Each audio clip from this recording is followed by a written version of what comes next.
Okay, it's James with NetNewsledger. We're here at the Delta by Marriott at the waterfront, and we're with the Chief of Marten Falls. Bruce, welcome to the newsroom. Thank you. Marten Falls has had a lot going on over the last months with some really good announcements. The forestry training, there's a lot of opportunity for young people.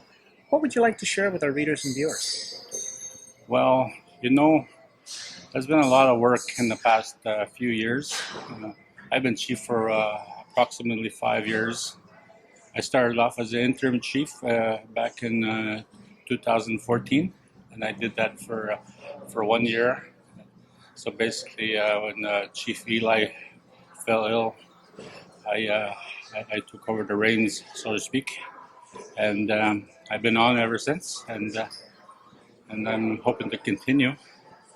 So that's how long I've been working on these projects that we have on the go. Now, there was an announcement the other day on forestry training.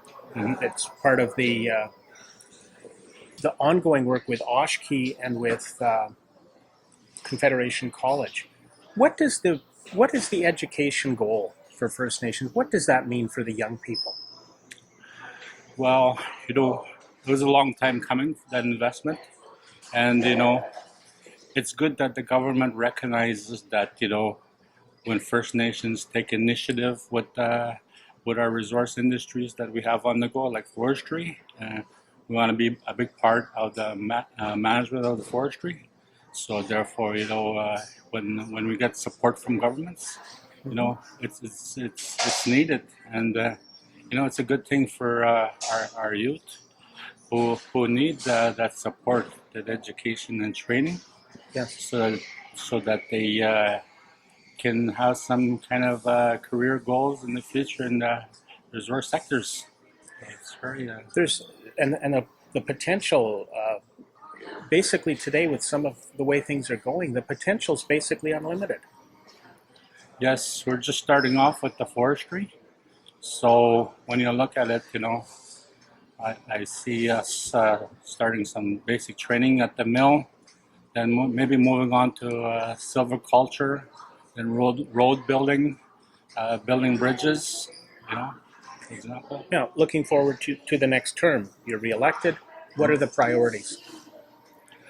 My priorities are to look at what our young people have been telling us. We had 2 meetings recently, and we got the messages loud and clear. We need to pay attention to our youth and their needs. So one thing we're doing, we're going to be starting is a youth fund for a youth council. Yes. So I'm looking for sponsors that we work with, large companies that we work with, to contribute to this fund, so that they can administer some youth programs themselves in the community. It's an interesting one with youth because they've always got ideas, and sometimes if they feel that those ideas are getting heard, they're going to be involved. Mm-hmm.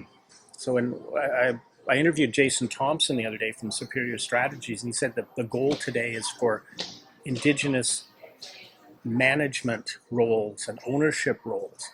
Mm-hmm. So maybe a youth council, you get the youth having management and ownership in the First Nation.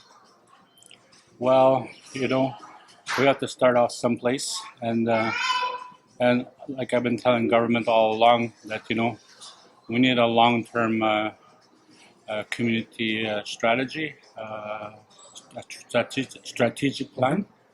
So a lot of times when we ask for when we put out proposals and out there, they always come back to us and say, well, do you have a plan, like a strategic plan? Mm-hmm. And then most of the time, we're not there right now.